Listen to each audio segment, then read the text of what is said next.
भरसक कोशिश करूंगी कि मेरा रोहिणी जोन सब मिलजुल के अधिक से अधिक रेवेन्यू जो है ईमानदारी के साथ उसमें बढ़ोतरी करने का प्रयास करें।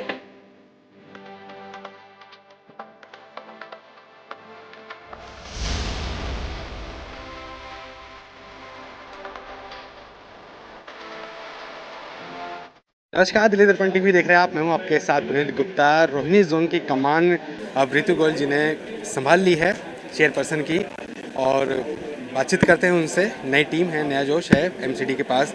ऋतु जी, जिम्मेदारी आज आपने संभाली है, इस कुर्सी पे आप बैठे आज।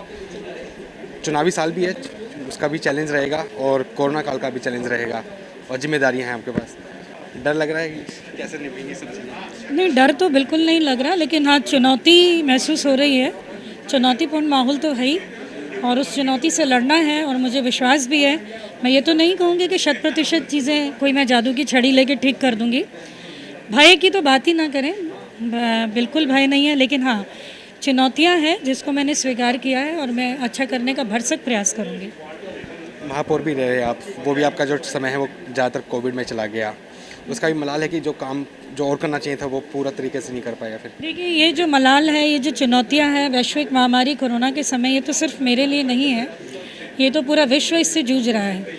इस महामारी ने बहुत ही नुकसान किया है, जो है कि त्रस्त किया एक तरह से, जो पूरी मनुष्यता के ऊपर एक आघात बनकर, प्रहार बनकर यह महामारी आई है। तो पूरे सिस्टम को भी इस मुश्किल का सामना करना पड़ रहा है, चाहे वो केंद्रीय सिस्टम हो, चाहे वो सभी प्रदेशों की सरकार हो, चाहे नगर निगम हो किसी भी प्रदेश का। स्वाभाविक है, ये मुश्किलें तो हैं। इसीलिए मेरे मन में भी ये दुख तो है ही कि इस वैश्विक महामारी ने मेरे जो पिछले 1.5 साल का वर्ष था, जितना मैं करना चाहती थी, जैसे अन्य लोग नहीं कर पाए, मैं भी वो नहीं कर पाई। और करने का बहुत मन है कि बहुत कुछ अच्छा करके दिखाना है, जनता के लिए करना है। लेकिन हाँ, महामारी ने निश्चित ही नुकसान तो पहुँचाया है। क्या प्राथमिकता रहेंगी अभी चेयरपर्सन बनने के बाद, जो आपके दिमाग में चल रही होंगी शुरुआत से ही? प्राथमिकता तो जो नगर निगम के कार्य है, क्योंकि हम कहीं ना कहीं एक तो जन सेवा, समाज सेवा के रूप में है ही, दूसरा जो नगर निगम का अपना दायित्व है, जिसमें कि सैनिटेशन बहुत महत्वपूर्ण कार्य है, कि जो है स्वच्छता का काम जो है अगर भली भांति नगर निगम करती है। मेरे सभी वार्ड जो रोहिणी क्षेत्र के अंतर्गत आते हैं, उसमें मैं दौरे करूंगी, और राउंड लेने के बाद देखूंगी कि जहां बहुत गंदगी है तो एक सख्ती से, प्रेम से जो भी हमारे अधिकारीगण हैं उनको जो है आदेश दूंगी कि भाई सफाई होनी चाहिए। और भी बहुत से हैं, क्योंकि कोरोना टाइम में हमारे पास और भी बहुत से काम हैं। जब कोविड पेशेंट, अभी दूसरी लहर आई थी, तो नगर निगम ने बहुत किया था, हम सब ने किया था, कि जो कोविड मरीजों का जो कूड़ा उठाने का था, बायोमेडिकल वेस्ट था, सैनिटेशन था, सैनिटाइजेशन था। तो इस तरह की जो भी चीज़ें हैं वो करना ही है। बाकी जैसे कि रेवेन्यू का बहुत बड़ा एक मुद्दा है कि नगर निगम की रेवेन्यू बढ़ना बहुत आवश्यक है, क्योंकि कहीं ना कहीं दिल्ली सरकार का जो रवैया है नगर निगम के साथ, वो भी पक्षपातपूर्ण है, सभी जानते हैं। और उसमें हमारे जो कर्मचारी हैं, जो कोरोना योद्धा के रूप में है, वो कहीं ना कहीं पीस रहे हैं। तो मैं हाउस टैक्स के माध्यम से, ट्रेड लाइसेंस के माध्यम से भरसक कोशिश करूँगी कि मेरा रोहिणी जोन, मतलब हम सभी मिलजुल कर, जो भी डीसी हैं, जितने भी अधिकारी हैं, सब मिलजुल के अधिक से अधिक रेवेन्यू जो है ईमानदारी के साथ उसमें बढ़ोतरी करने का प्रयास करें। हम हर संभव प्रयास करेंगे, क्योंकि रेवेन्यू बढ़ेगा तो डेवलपमेंट कार्य हो पाएंगे, सभी की सैलरी समय पर आ पाएगी, क्योंकि टीचर्स हैं, डॉक्टर्स हैं, जितने स्वच्छता कर्मचारी है, अगर सैलरी नहीं जाती है तो ये बहुत दुख की बात है। दिल्ली सरकार जो कर रही है वो तो कर ही रही है, वो तो एक राजनीतिक दुर्भावपूर्ण रवैया है ही, लेकिन हम अपनी ओर से, और मैं भी उसमें, मेरा पूरा योगदान रहेगा कि हाउस टैक्स वगैरह जो है उसमें पूरी तरह से मैं ज़्यादा से ज़्यादा बढ़ोतरी करने का प्रयास करूँ, और पूरी ईमानदारी के साथ काम करूँ। भ्रष्टाचार कम करने के लिए, रेवेन्यू बढ़ाने के लिए आपको नहीं लगता कुछ डिजिटलाइजेशन और ज़्यादा बढ़ना चाहिए? बिल्कुल, मैं तो मोदी जी की जो सोच है कि भारत जो है पूरा डिजिटलाइज हो, और मैं तो हमेशा ही ये बात सोचती हूँ कि आज के युग में जब हम 21वीं सदी में हैं, इतनी प्रगति हमने कर ली है, तो ऐसे में मैनुअल चीज़ों का कोई बहुत ज़्यादा मतलब नहीं बनता है, डिजिटलाइज होना चाहिए। और वैसे नगर निगम के सभी काम हो चुके हैं, लेकिन आईटी क्षेत्र के उसमें जो है कहीं ना कहीं थोड़ी मुश्किलात आती है, जिसके कारण नहीं हो पाता। हाउस टैक्स पूरी तरह ऑनलाइन है, ट्रेड लाइसेंस है, फैक्ट्री लाइसेंस है, हेल्थ लाइसेंस है, कन्वर्जन है, नक्शा पास करवाना है, वैसे तो सब डिजिटलाइज हो गया।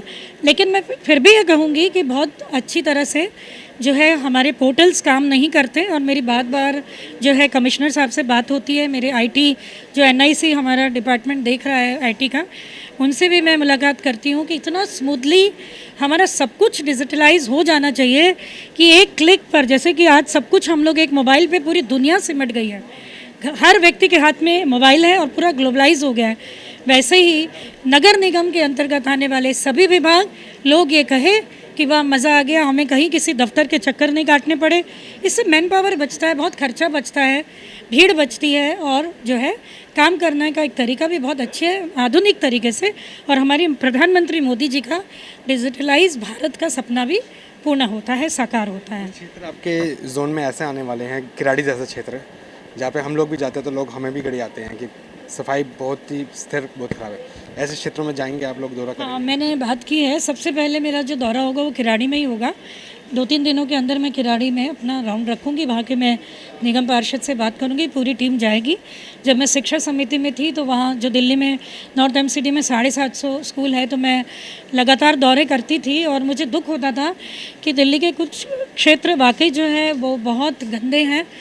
कुछ लोगों को भी, मैं ये नहीं कहूँगी कि सब कुछ सरकार के भरोसे छोड़ देना चाहिए, क्या पब्लिक का दायित्व तो नहीं बनता है क्या? साफ़ सफाई रखेंगे हम अपने घर से, अपने आस पड़ोस से, तो कहीं ना कहीं स्वास्थ्य के लिए भी अच्छा है, मन भी खुश रहता है हर तरीके से। और अब तो इतनी महामारी फैल रही है तो स्वच्छता आवश्यक है। तो मैं किराड़ी है, जितने ऐसे सुल्तानपुरी, मंगोलपुरी, इन क्षेत्रों में जाऊँगी जो भी मतलब रोहिणी क्षेत्र के अंतर्गत आता है, और ख़ासतौर पर जहाँ ज़्यादा काम करने की ज़रूरत है वहाँ मैं सख्ती से निर्देश ज़रूर दूँगी।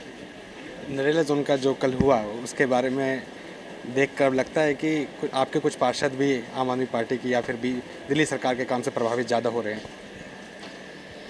वाकई दुखद है। नरेला जोन में जो है ऐसा नहीं होना चाहिए, कुछ ने तो गड़बड़ करी ही होगी अवश्य ही। ऐसा तो होगा नहीं कि 3 लोगों ने कुछ, एक ने तो बाइकआउट ही किया चुनाव का और 2 लोगों ने क्रॉस वोटिंग की है, तो ऐसा नहीं होना चाहिए। जब हम संगठन पार्टी से जुड़ते हैं तो हमें निष्ठावान रहना चाहिए, किसी भी हाल में हमें ऐसा नहीं करना चाहिए।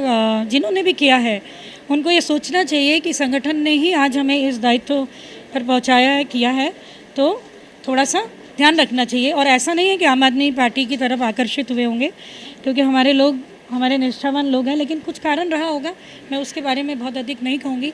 उसके लिए संगठन स्वयं देखेगा क्या है, मेरे शीर्ष नेतृत्व खुद ही उसका ध्यान रखेंगे। रितु गोयल जी तो तैयार हैं इस पूरे जोन को डिजिटलाइज करने के लिए और किराड़ी जैसे क्षेत्र को भी उसकी सुंदरता वापस लौटाने के लिए। लेटेस्ट खबरों के लिए सब्सक्राइब करें हमारा YouTube चैनल या फिर लॉग ऑन करें www.delhidarpantv.com। खबरों की कवरेज और विज्ञापनों के लिए संपर्क करें इस नंबर पर।